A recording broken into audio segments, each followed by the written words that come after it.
Mi nuera me odiaba, y logró quitarme a mi hijo y a mis nietos. Nunca imaginé que lo que más me iba a doler en la vida no sería una enfermedad, ni la muerte de un ser querido, sino el olvido. El olvido de quienes yo misma cuidé, abracé, alimenté y amé con todo mi corazón. Nunca creí que mi hijo, ese niño que crié con tanto esfuerzo, pudiera un día voltearme la cara, y que mis nietos, esos pequeños que solían correr a mis brazos, me miraran como si fuera una extraña.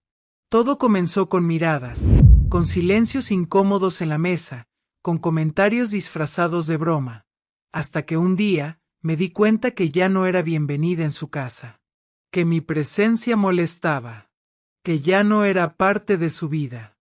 Y detrás de todo eso, siempre estuvo ella, mi nuera.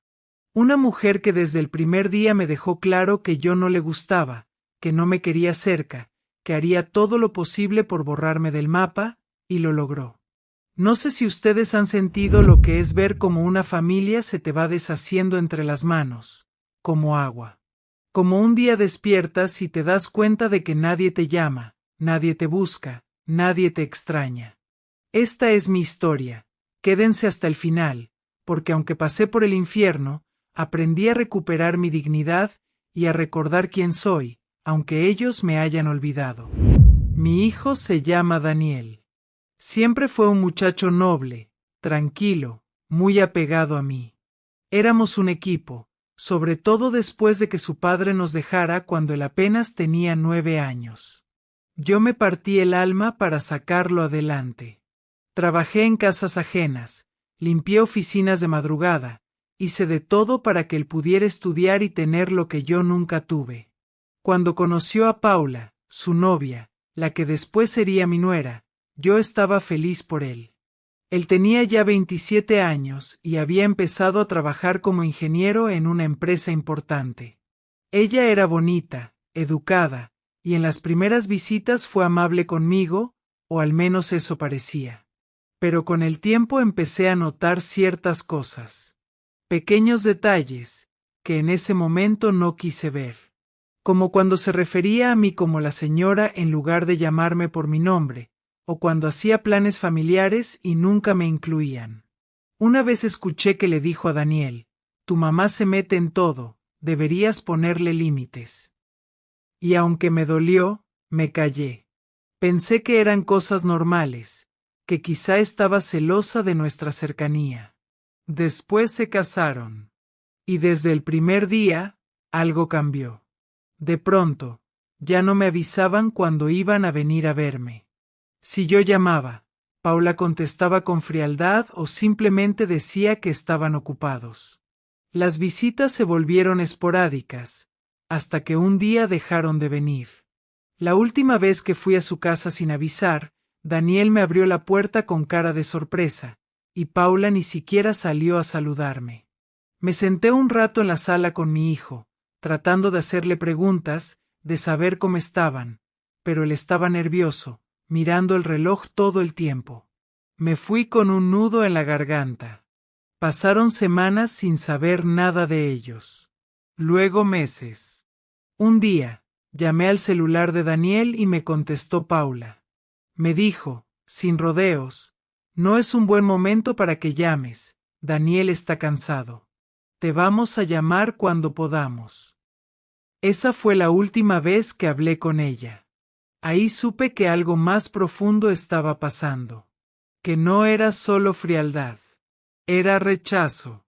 Y lo peor, venía desde adentro de mi propia familia. No fue de un día para otro. Cuando uno quiere a alguien, se niega a ver la realidad. Y yo no quería aceptar que Paula me veía como una amenaza. Lo noté desde su primer almuerzo en casa, cuando aún eran novios. Se notaba incómoda. Le molestaba que yo sirviera la comida con cariño, que le preguntara a Daniel cómo iba en el trabajo, o que él me hablara con tanta ternura. Recuerdo una vez que Daniel se lastimó el tobillo jugando fútbol. Yo fui corriendo a llevarle una sopita, como hacía cuando era niño. Cuando llegué, Paula me recibió con una sonrisa fingida. Me dijo, gracias, pero ya le pedí comida por una app, no era necesario que vinieras. En ese momento me sentí fuera de lugar, como si hubiera cruzado una línea invisible que yo no sabía que existía. Después de casados, la distancia fue creciendo. Pero lo que más me dolió fue lo que pasó cuando nació mi primer nieto, Matías. Yo soñaba con ese momento. Había tejido una cobijita para él, le compré ropita con mis ahorros, pero cuando nació, me avisaron con un mensaje escueto. Ni siquiera me dejaron ir al hospital. Estamos muy cansados, después te avisamos para que lo conozcas, me dijo Daniel por mensaje. Me pasé las noches llorando. Las fotos que subían a redes eran con la familia de Paula, con su madre, con sus hermanas. Yo no aparecía en ninguna parte. Cuando por fin me dejaron conocer a Matías, tenía ya 2 meses. Y en esa breve visita, Paula no dejó que lo cargara más de unos minutos. Ya es hora de dormir, no queremos que se descontrole, me dijo. Todo el rato me miraba como si no quisiera que tocara a mi propio nieto. Y aún así, yo seguía intentando. Les llevaba regalos, mandaba mensajes. Pero todo era ignorado o respondido con monosílabos. Comencé a darme cuenta de que Paula le hablaba mal de mí a Daniel, que le llenaba la cabeza con la idea de que yo era una madre entrometida, controladora, cuando lo único que yo quería era seguir siendo parte de su vida. Ahora lo veo claro. Ella no me quería cerca. Nunca me quiso. Desde el principio. Y poco a poco fue logrando lo que se propuso, alejarme. Lo que más me dolía no era la indiferencia, sino el silencio. Ese silencio que se siente como un portazo al alma. Empecé a notar que Daniel ya no era el mismo cuando hablábamos por teléfono.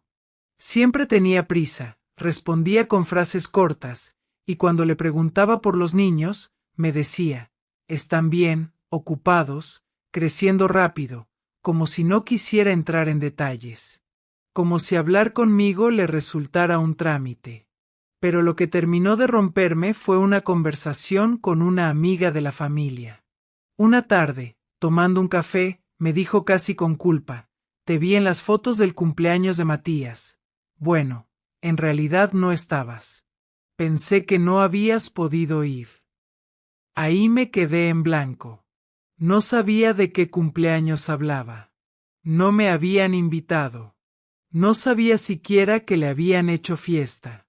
Esa fue la primera vez que sentí algo parecido a la vergüenza. Me fui a casa caminando despacio, como si el mundo pesara más que nunca. Pasé días en silencio. No quería hablar con nadie. Empecé a revisar viejos mensajes, fotos, recuerdos. Me di cuenta de que había sido muy ingenua. De que durante años traté de justificar actitudes que claramente eran desprecio. Paula no me odiaba porque yo hubiera hecho algo malo. Me odiaba simplemente porque existía. Porque representaba una parte de Daniel que ella no podía controlar. Una tarde, decidí llamar a mi hijo y preguntarle directamente. Le dije, hijo, ¿te hice algo malo? ¿Por qué me han apartado así? Su respuesta fue tan fría como un cuchillo. Mamá, no quiero hablar de eso. Paula no se siente cómoda contigo, y yo tengo que cuidar a mi familia. Espero que lo entiendas. Ahí se me rompió el corazón. ¿Yo no era parte de su familia? Después de todo lo que pasamos juntos, ¿ahora yo era un estorbo? Ese día lloré como nunca antes. Lloré por mi hijo, por mis nietos, por mí. Sentí que me estaban arrancando las raíces. Pero la revelación más dolorosa llegó semanas después. Una vecina, que también conocía a la familia de Paula, me dijo algo que no pude sacarme de la cabeza.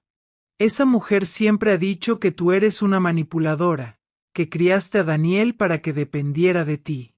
Que si por ella fuera, te hubiera borrado desde el primer día. Borrarme.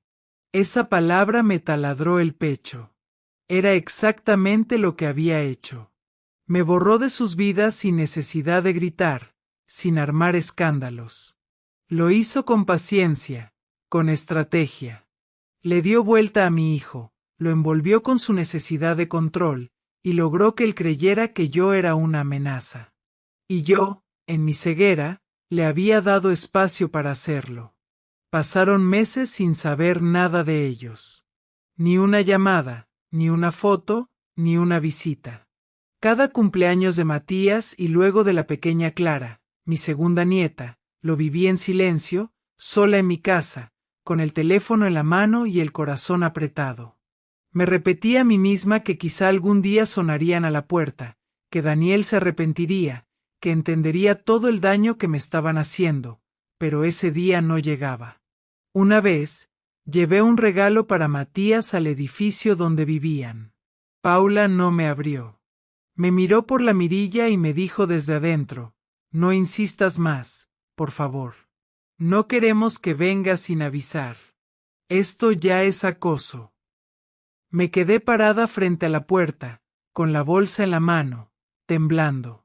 Esa fue la última vez que los vi en persona. Comencé a tener problemas de salud. El médico me dijo que tenía la presión por los suelos, que estaba deprimida. Pero lo que yo tenía era un corazón partido. Me fui apagando poco a poco. Ya no salía, dejé de ver a mis amigas, me sentía humillada, como si me hubieran sacado de mi propia historia. Como si yo ya no importara. Lo peor fue cuando supe que Paula andaba diciendo que yo era una persona tóxica, que me había metido en su matrimonio, que quería manipular a Daniel. Me enteré porque una antigua compañera de trabajo, que ahora vive en el mismo barrio que ellos, me lo contó entre susurros. Me duele decirte esto, pero tu nuera habla muy mal de ti. Le dice a la gente que tú los perseguías, que inventabas enfermedades para llamar la atención, que querías ser la protagonista de sus vidas. ¿Protagonista? Yo lo único que quería era ver crecer a mis nietos, poder abrazarlos, leerles cuentos, prepararles su comida favorita. ¿Eso es ser protagonista? ¿Eso es ser tóxica? Entonces me llegó un mensaje de Daniel. Breve, cortante. Mamá, por favor no insistas más. Esto no nos hace bien. Si realmente me quieres, respeta mi decisión. Y con eso, sentí que algo dentro de mí se quebró definitivamente. No por lo que decía, sino porque ya no lo reconocía. Ese no era mi hijo. Él no escribía así. Él no hablaba así. Esa no era su forma de expresarse. Y entonces lo supe con certeza.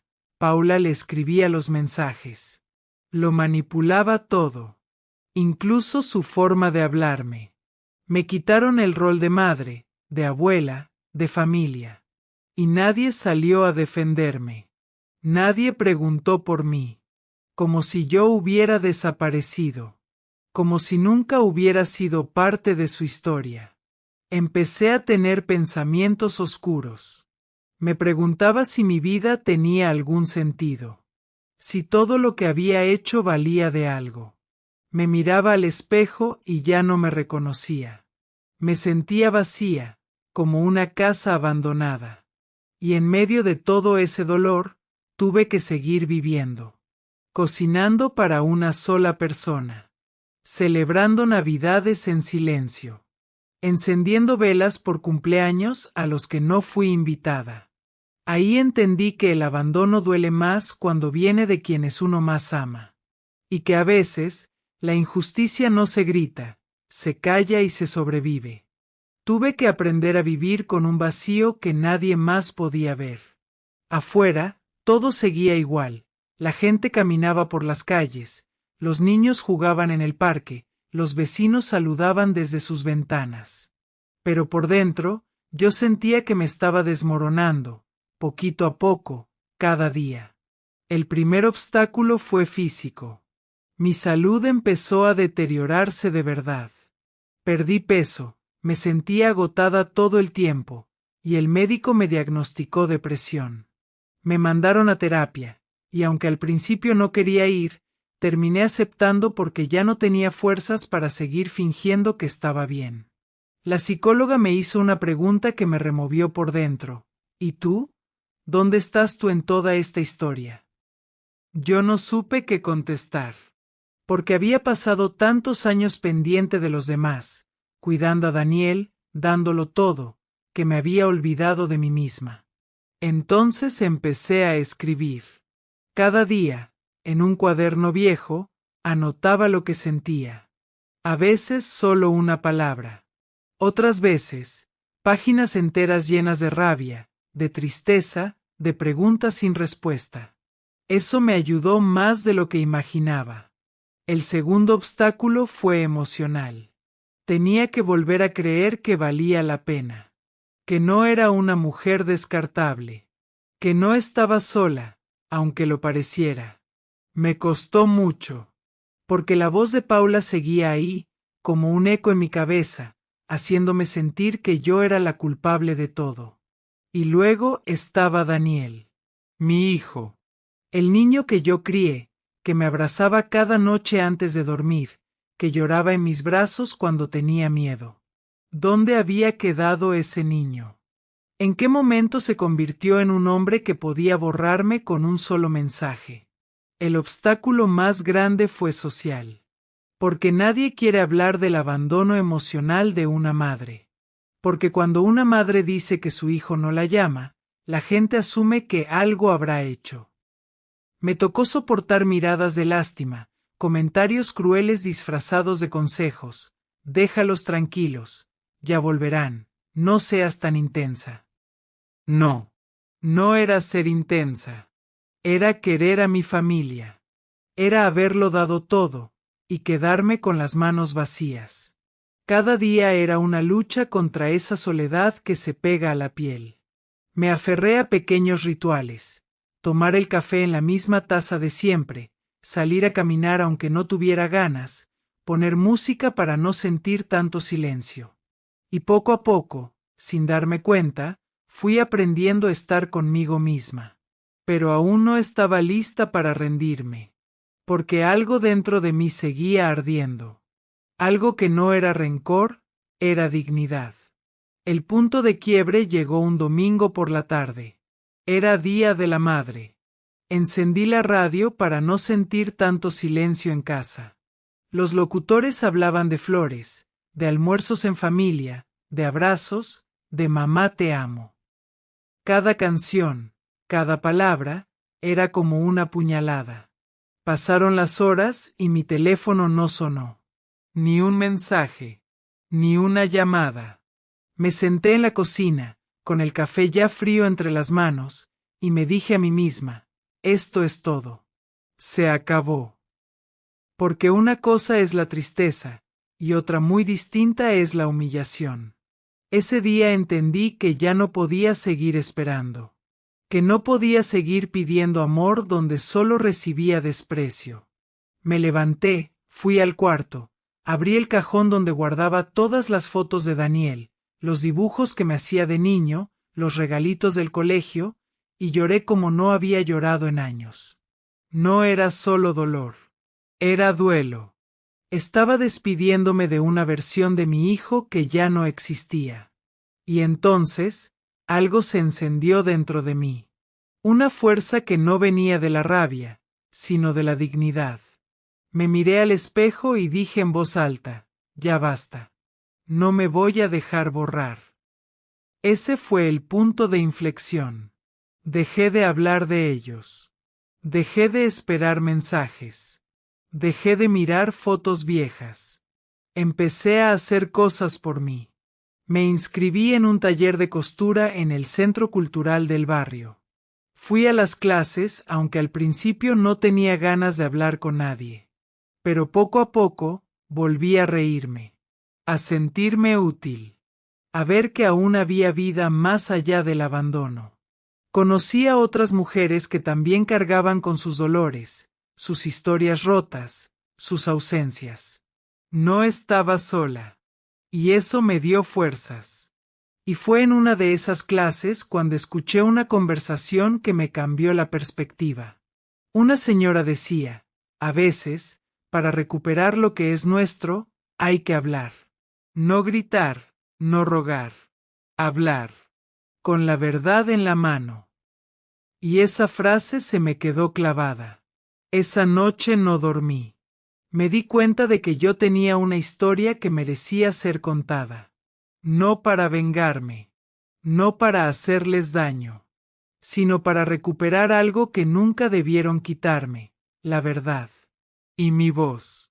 Porque si ellos me habían borrado, yo iba a escribir mi nombre otra vez. Con fuerza. Con dignidad. No fue un plan maquiavélico ni una estrategia fría. Fue algo mucho más simple y poderoso, decidir que ya no me iba a esconder. Que mi historia merecía ser escuchada, aunque fuera por personas que no me conocieran. Que mi dolor no era una vergüenza, sino una prueba de que había amado con todo el corazón. Lo primero que hice fue escribir una carta. No una de esas cartas llenas de reclamos. No. Escribí una carta desde el fondo del alma. Con palabras honestas, sin adornos. Una carta dirigida a Daniel, pero también a mí misma. En ella contaba todo lo que había sentido, desde el primer día en que noté el rechazo de Paula, hasta ese silencio cruel que se volvió rutina. Le dije que lo amaba, que siempre lo iba a amar. Pero también le dije que ya no iba a seguir mendigando un lugar en su vida.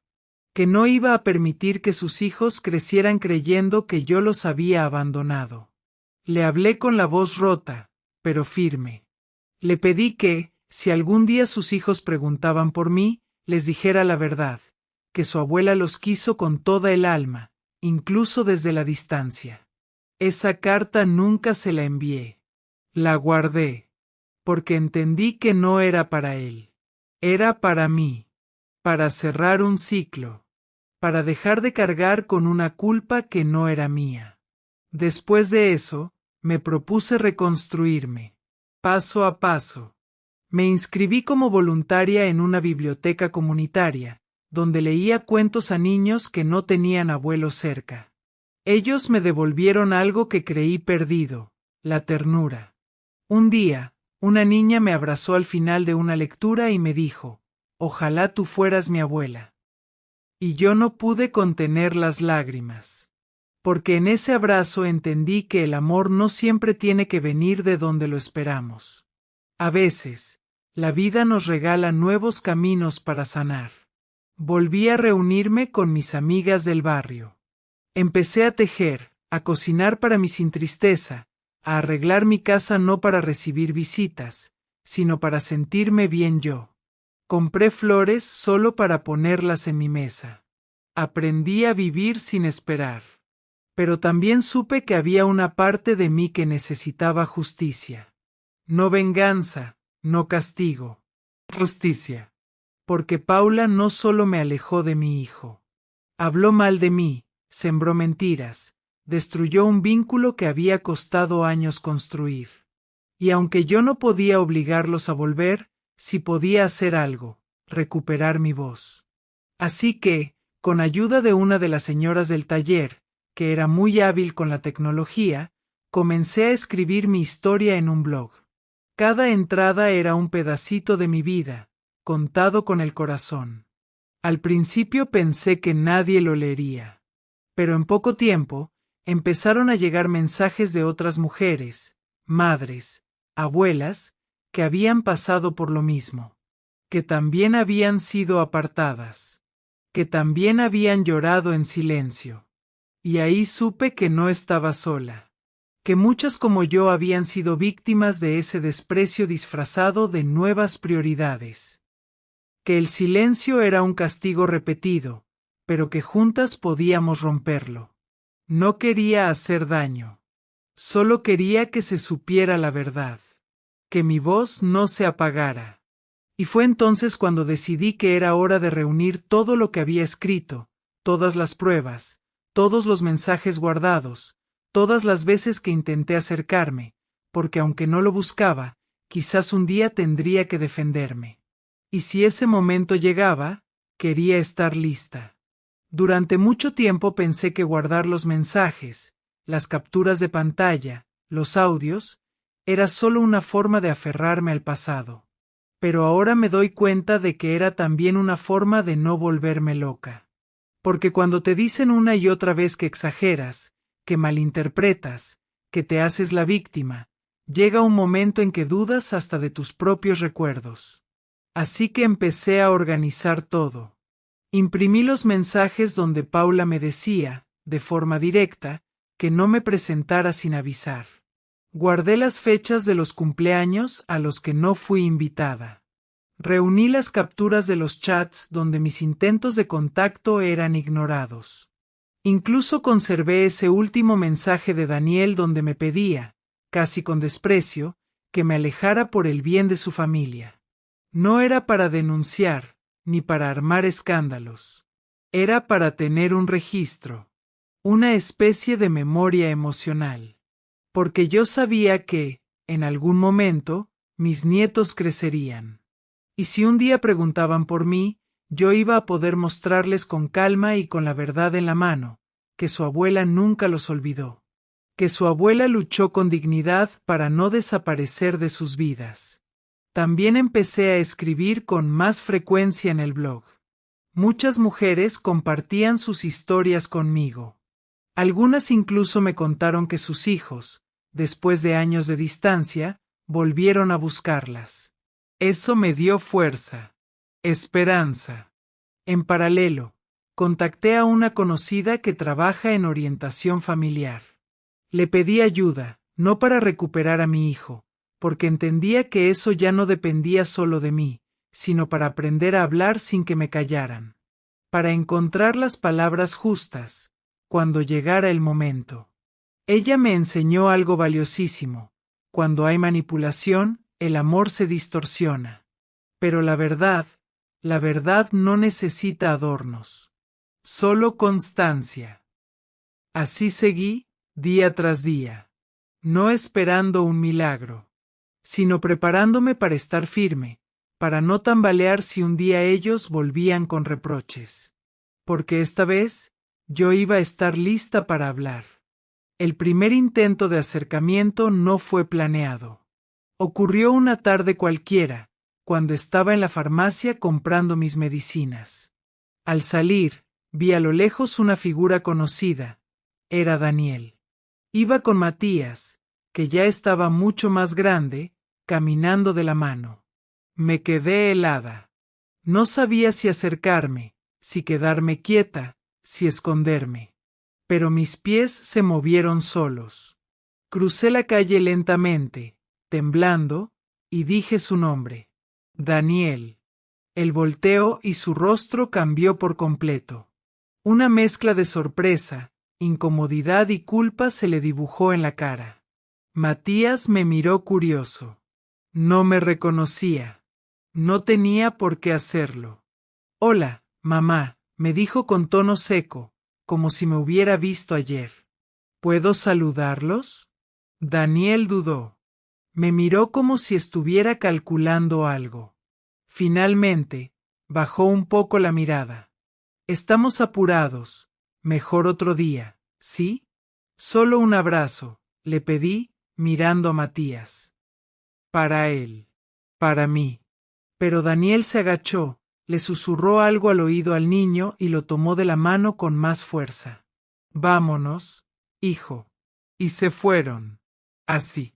Como si yo fuera una extraña que se había metido donde no debía. Me quedé ahí, parada, viendo cómo se alejaban. Sentí el corazón apretado, como si se me hundiera en el pecho. Lloré. Pero no por la humillación, ni siquiera por la indiferencia. Lloré porque Matías ya no sabía quién era yo. Porque un niño que alguna vez fue mío en sueños, ahora caminaba junto a su padre sin saber que su abuela estaba a solo unos pasos. Ese día volví a casa con una certeza dolorosa. Aún no era el momento. Y quizá, tal vez, no llegaría nunca. Pero una cosa sí tenía clara, no me iba a rendir. No esta vez. Un par de semanas después, recibí un mensaje inesperado. Era de una antigua vecina del edificio donde vivía Daniel. Me escribió por Facebook, casi con timidez. No sé si deba decirte esto, pero tus nietos me preguntaron por ti el otro día. Matías me vio ordenando unas flores y dijo, mi abuela también tenía de esas, pero ya no la vemos. Se quedó pensativo, como si estuviera recordando algo. Ese mensaje me dejó paralizada. Matías se acordaba. Aunque apenas, aunque vagamente, había algo en el que todavía me reconocía. Y lo más importante, preguntó. Eso lo cambió todo para mí. Esa misma noche, abrí el cajón donde había guardado la carta que nunca le envié a Daniel. La releí, palabra por palabra, y entendí que aunque había sido escrita desde el dolor, también estaba llena de amor. Sentí que había llegado el momento de dejarla salir. La imprimí, la puse en un sobre junto con algunas fotos antiguas, una de Daniel en mi regazo cuando era bebé, otra de Matías en sus primeros meses, y una más de mí con los dos. No era para manipular, era para recordar, para mostrar que hubo un tiempo en que el amor era real, que todavía podía serlo. La llevé personalmente. No toqué la puerta. Solo la dejé en el buzón, con una nota que decía, cuando estés listo para escucharme de verdad, sabrás dónde encontrarme. Me fui sin esperar nada, pero algo en mi pecho se sintió diferente. No era esperanza exactamente, era calma, porque esta vez no estaba rogando, ni suplicando. Estaba ofreciendo mi verdad. Y la verdadera sorpresa llegó una semana después. Mientras salía del taller de costura, una mujer me detuvo. Era la mamá de una compañera de Matías. Me dijo, ¿eres la abuela de Matías? Él me habló de ti en el recreo. Dijo que su papá tenía una foto tuya guardada, pero que su mamá no lo deja verla mucho. Me pareció tan triste, pensé que debía saberlo. Ahí lo supe. Paula estaba perdiendo el control. La historia que había construido comenzaba a desmoronarse. Y por primera vez, Daniel empezaba a recordar por sí mismo. Esa fue la señal que tanto esperé. Pasaron unos días. Yo seguía con mi rutina, el taller, la biblioteca, mi casa, aunque en el fondo, algo dentro de mí se sentía más liviano. Como si la verdad que solté en aquella carta me hubiera liberado de un peso muy antiguo. Una tarde, justo cuando regresaba de hacer las compras, escuché que alguien tocaba la puerta. No esperaba a nadie. Me acerqué, abrí, y ahí estaba. Daniel. Tenía el mismo rostro que recordaba, pero más cansado, más tenso. En sus ojos, algo brillaba distinto. No era orgullo, era culpa. ¿Puedo pasar? Me dijo, sin levantar mucho la mirada. No dije nada. Me hice a un lado, y él entró. Nos sentamos en el comedor. El silencio fue largo, denso. Hasta que habló. Leí tu carta. La leí muchas veces. Al principio me dio rabia, mamá, porque me sentí acusado. Pero después, no pude dejar de pensar en todo lo que callaste durante años. Yo no sabía si abrazarlo o si seguir callada. Solo asentí. Paula, dijo, dudando. Paula tiene una forma de ver las cosas, muy cerrada. Me decía que tú querías controlarlo todo, que ibas a meterte en nuestra vida. Yo quise creerle porque era más fácil que enfrentar lo que de verdad estaba pasando. Ahí sentí que podía hablar. Nunca quise quitarte nada, hijo. Nunca. Solo quería seguir siendo parte de tu historia. De la suya. De mis nietos. ¿Eso era tan grave? Él bajó la cabeza. Se frotó la frente como si le doliera el alma. Matías, me preguntó por ti, y no supe qué decirle. Me miró con esa carita suya y me dijo, ¿por qué mi abuela ya no me quiere? Y ahí, se me cayó todo, mamá. Todo. Yo no pude contener las lágrimas. Lloré en silencio, con la mano en el pecho, como si mi corazón quisiera salir a abrazarlo. Yo también fallé, Daniel. Callé muchas veces por miedo a perderte, por no querer hacerte elegir. Pero el amor no debería doler así. Se hizo otro silencio, largo. Después, me extendió un sobre. Era un dibujo, hecho por Matías. En crayones, una figura que parecía una casa, un niño y una mujer con el cabello corto. Decía, abuela. Dice que quiere verte, que te extraña aunque no te conozca tanto, que quiere saber si haces galletas como las de los cuentos. Ahí se me rompió algo, pero para bien. Daniel no pidió perdón de forma directa, pero su gesto lo decía todo. Me abrazó, largo, como cuando era niño, como si todo ese tiempo sin hablar hubiera sido una pesadilla de la que, al fin, estábamos despertando.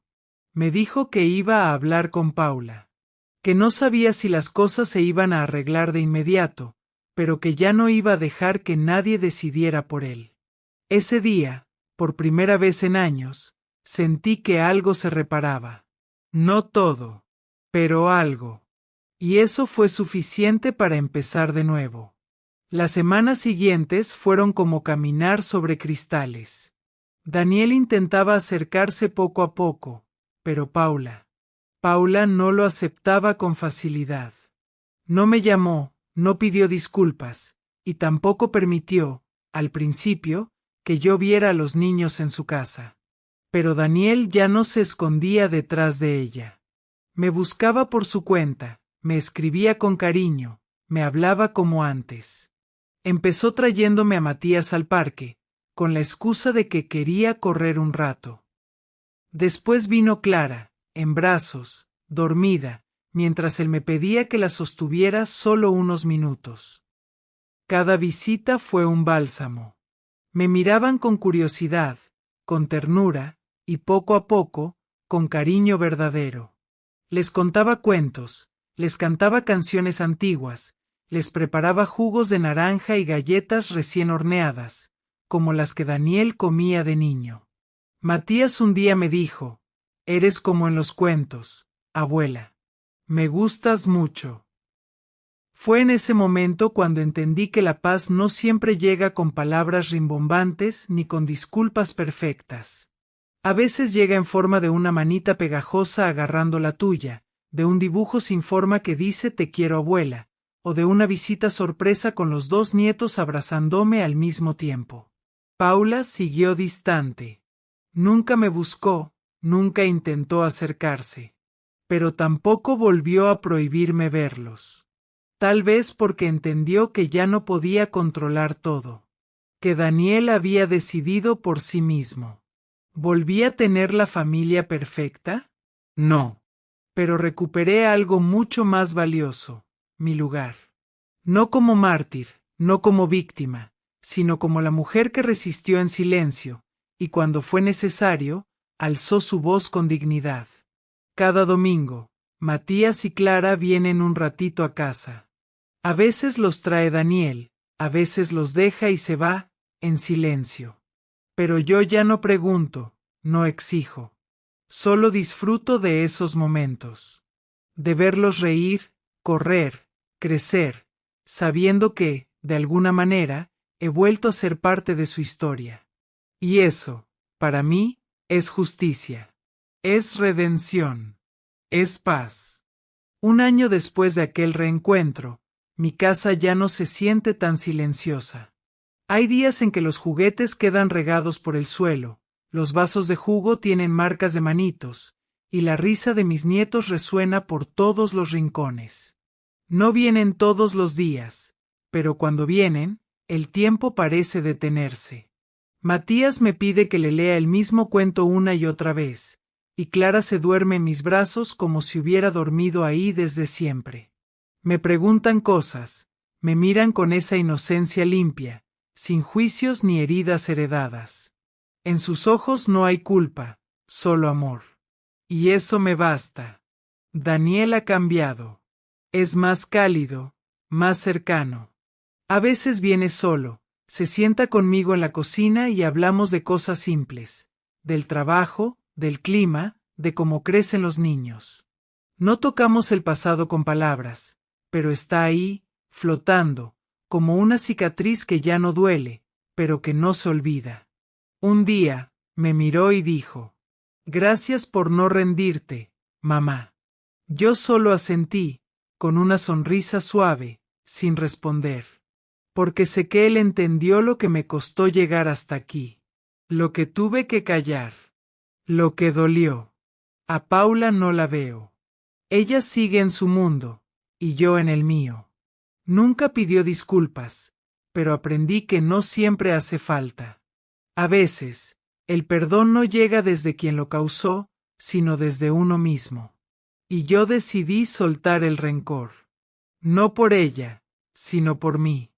Ahora, cuando salgo al parque con los niños, las vecinas me saludan con cariño. Algunas me dicen que me ven más fuerte, más entera. Y sí, lo estoy. Porque sobreviví al olvido. Porque me reconstruí sin escándalos, sin odio, solo con amor. Vuelvo a cocinar con gusto, a poner flores en la mesa, a encender la radio sin miedo a los recuerdos. Y cada vez que Matías me abraza o Clara me llama Abu, sé que todo valió la pena. He vuelto a ser quien era, pero con más fuerza, con más paz. Porque ya no espero, ahora vivo. Si algo he aprendido en todo este tiempo, es que el amor no siempre se ve como uno espera. A veces, viene herido, torcido, confundido, y hay que tener mucha paciencia para desenredarlo. También aprendí que no hay dolor más hondo que el que provocan los tuyos, esos a quienes criaste, a quienes diste todo sin esperar nada a cambio. Pero incluso ese dolor, si se enfrenta con dignidad, puede transformarse. Hoy no necesito que me digan tenías razón. Tampoco busco que el pasado se borre. No. Yo quiero que el pasado se vea como lo que fue, una prueba. Una que me enseñó a poner límites, a valorarme, a dejar de rogar por amor. No soy perfecta. Cometí errores, como cualquier madre, pero nunca dejé de amar. Nunca. Y si tú que me escuchas has sentido ese mismo abandono, esa misma soledad, solo quiero decirte algo: no estás sola. No te calles. No te apagues. Porque incluso en la oscuridad más profunda, una chispa de dignidad puede encender tu camino. Hoy soy abuela, soy madre, pero sobre todo, soy mujer. Una mujer que ya no pide permiso para existir. Que se reconstruyó desde el silencio, que habló cuando era necesario, y que ahora vive con el corazón más liviano. Gracias por quedarte hasta el final. Esta es mi historia. Pero podría ser la tuya, la de una amiga, la de tu madre. Porque todas, en algún momento, hemos sentido que nos arrancan algo que nos pertenece. Y aún así, aquí seguimos. De pie.